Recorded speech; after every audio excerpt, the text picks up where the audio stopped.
Salve. La Edad Media terminó en 1453. Eso dicen los libros. Pero lo cierto es que la Edad Media nunca se fue. Sigue aquí, en las fronteras de Europa, en las lenguas que hablamos, en las leyes que nos gobiernan, en las universidades donde estudiamos, en las novelas que leemos, en las series que vemos y en los juegos que jugamos. Y también en los debates políticos más encendidos de nuestro tiempo. Cuando alguien habla de nación, de identidad europea, de la cristiandad, de la civilización occidental, está invocando fantasmas medievales, aunque no lo sepa o no lo sepan quienes le escuchan. Hoy no vamos a hablar de cuánto se bañaban los campesinos medievales. Vamos a hablar de por qué la Edad Media sigue siendo importante y por qué sigue siendo nuestra. Soy Carlos de Montedemo y esto es La Cripta del Nigromante. Aquí se habla de rol, friquismo e historia. Bienvenido. El propio nombre Edad Media es un invento posterior. Lo acuñaron los intelectuales del Renacimiento italiano, Francesco Petrarca a la cabeza, para referirse al periodo que ellos consideraban intermedio entre la grandeza de Roma y su propio renacer. Y lo usaban con una connotación claramente despectiva. Medium aeum, la edad de en medio, la era de la oscuridad, el atraso y la ignorancia. Las gentes que vivieron entonces no tenían conciencia de estar viviendo en medio de dos épocas. Ellos simplemente creían que vivían el final de los tiempos o su propio presente. Y ese origen despectivo ha marcado el uso de la palabra medieval hasta hoy. Cuando alguien habla de cárceles medievales, puntos de vista medievales o métodos medievales, no se refiere a algo histórico, se refiere a algo atrasado, cruel, supersticioso, atroz. El adjetivo medieval se ha convertido en un sinónimo de bárbaro. Y eso es un problema, porque no solo es históricamente inexacto, sino porque nos impide ver la complejidad de un periodo de 1000 años. No todo lo medieval fue oscuro, y no todo lo que hoy nos parece terrible es propio de la Edad Media. Pero el lenguaje tiene memoria, y esa memoria pesa. Pero hablemos de inventos medievales, no solo tecnológicos, como el molino de viento, la brújula, el timón de codaste, los primeros altos hornos. No, inventos institucionales y culturales. La universidad, tal y como la conocemos hoy, autónoma, corporativa, con reconocimiento legal universal, es una invención europea medieval. Bolonia, París, Oxford, Salamanca, aunque otras civilizaciones tuvieron instituciones de educación superior antes y mucho antes. Las universidades medievales no inventaron la ciencia moderna, pero crearon el entorno donde la ciencia moderna pudo nacer. Un espacio autónomo, con métodos de enseñanza y debate, donde se podía pensar más allá de lo establecido. Y algo que das por sentado, el reloj.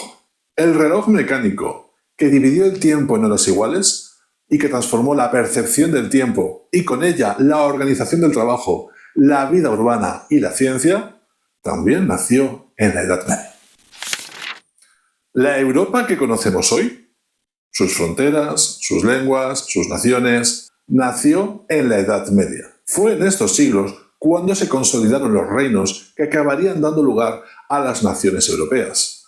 Francia, Inglaterra, Castilla, Aragón, Portugal, el Sacro Imperio. No nacieron de la nada, pero fue en la Edad Media cuando adquirieron sus formas reconocibles. También fue cuando se forjó la idea de Europa, como un espacio cultural compartido, más allá de las divisiones políticas. Un espacio donde el latín era la lengua común de los eruditos, donde las universidades conectaban a estudiantes de todo el continente, donde el comercio unía el Báltico con el Mediterráneo.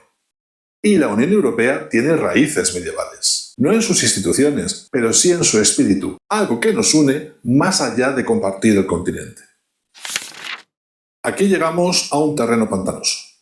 La idea de nación, de un pueblo con una identidad, una lengua y una historia comunes, también se forjó en la Edad Media.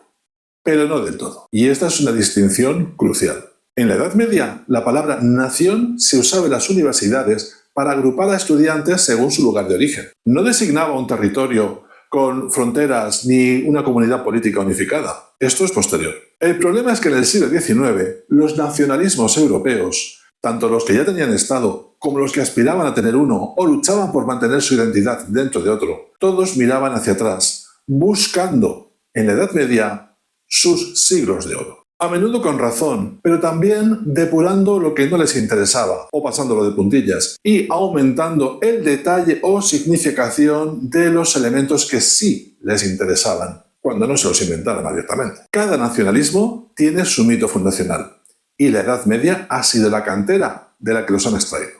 No es que las naciones europeas carezcan de raíces medievales, las tienen, pero los nacionalistas del siglo XIX y del XX las podaron, las embellecieron y las presentaron como esencias inmutables. Y eso, además de ser malo para la historia, ha sido y es peligroso para la convivencia. Como advirtió Eric Hobsbawm, las tradiciones no son heredadas, se inventan. Y la Edad Media ha sido uno de los grandes almacenes de la materia prima para esas invenciones. Acabamos de ver que el gran cambio en la percepción de la Edad Media se produjo en el siglo XIX. El romanticismo redescubre la Edad Media y la convierte en un objeto de fascinación, no de desprecio. Ya no se mira a la Edad Media como un periodo de oscuridad, sino como una época de pasión, espiritualidad e heroicidad. Los escritores románticos, Walter Scott, Victor Hugo, Chateaubriand, ambientaban sus novelas en castillos, abadías y bosques antiguos. Los hermanos Grimm recopilaron cuentos populares de tradición oral, fundamentalmente medieval. Los pintores prerrafaelitas y nazarenos pintaron caballeros y doncellas con una nostalgia idealizada, inspirados en las leyendas y mitos artúricos. Y surge el goticismo, el gusto por lo gótico. No solo en arquitectura, sino en la literatura y artes plásticas. La novela gótica mezcla lo medieval con lo sobrenatural. El terror, el misterio, la ruina, la sombra. Todos esos elementos que asociamos a lo gótico nacen en esta mirada romántica a los tópicos oscuros de la Edad Media. Pero el romanticismo no fue objetivo. Idealizó la Edad Media tanto como el Renacimiento la había despreciado. Pero sin esa idealización no habría fantasía moderna. Y ahora llegamos a la pregunta que más nos interesa a los frikis. ¿Por qué la fantasía? La literatura, el cine, el cómic, los videojuegos, los juegos de rol, se empeña en mirar a la Edad Media.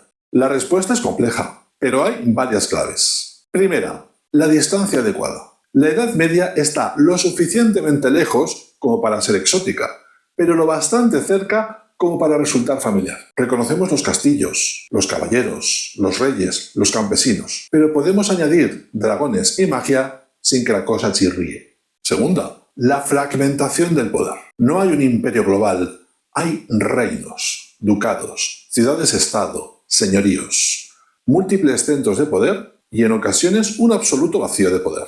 Eso permite aventuras políticas, alianzas cambiantes, conflictos locales, o simplemente exploraciones y saqueos donde los personajes no sean responsables ante poderes superiores. Tercera, la tecnología justa. Hay espadas, armaduras, castillos, barcos de vela, pero no hay pólvora, todavía, ni motores, ni comunicaciones instantáneas. La magia puede ocupar ese espacio sin competir con una tecnología más avanzada. Cuarta, la religión como fuerza viva. En la Edad Media, la religión no es un adorno. Es un marco que da sentido al mundo. La magia no es un añadido, sino una fuerza que choca con lo divino y con lo infernal. Eso genera una tensión narrativa en torno a lo sobrenatural. Pero también la fantasía moderna tiene una historia concreta. No nació en la Edad Media. Ya hemos visto que nació a partir del siglo XIX, cuando escritores e ilustradores redescubrieron el mundo medieval y lo transformaron. Y en el siglo XX llegó Tolkien. Pero ojo, Tolkien no inventó la fantasía de la nada. Tuvo predecesores, George MacDonald, William Morris, Lord Dunsany, Lovecraft, autores que ya estaban explorando mundos imaginarios décadas antes. Y también contemporáneos como Robert E. Howard, el creador de Conan, que llevó la fantasía por otros caminos, el género de la espada y brujería. Tolkien no fue el primero, pero fue el más importante. Construyó un mundo épico con la profundidad de una mitología real. Lenguas, historias, genealogías. Por eso, aunque no fue el primero, es el padre de la fantasía moderna. Y por eso, sin él, la literatura y el cine fantástico o los juegos de rol no existirían como los conocemos. Desde Tolkien, el interés por la fantasía medieval se ha extendido por todos los medios. En la literatura, además de la novela histórica ambientada en la Edad Media, como Umberto Eco, Ken Follett, Bernard Cornwell, encontramos la literatura de fantasía medieval. Ursula K. Le Guin, Robert Jordan, Michael Moorcock, George R. R. Martin, que inventaron mundos con una estética y un sistema de poder inspirados en el medievo, pero donde la magia y lo sobrenatural están presentes. Lo mismo ocurre en el cine y la televisión. Por un lado está el cine histórico de época, ambientado en la Edad Media, que puede tener más o menos rigor histórico, desde la adaptación del Nombre de la Rosa del 86, o Braveheart del 95, que es más mito que historia, La apabullante Juana de Arco de Luc Besson del 99, o El último duelo de Ridley Scott de 2021. Por el otro lado, tenemos el cine de fantasía medieval propiamente dicho. Excalibur de 1981, Lady Hawk de 1985,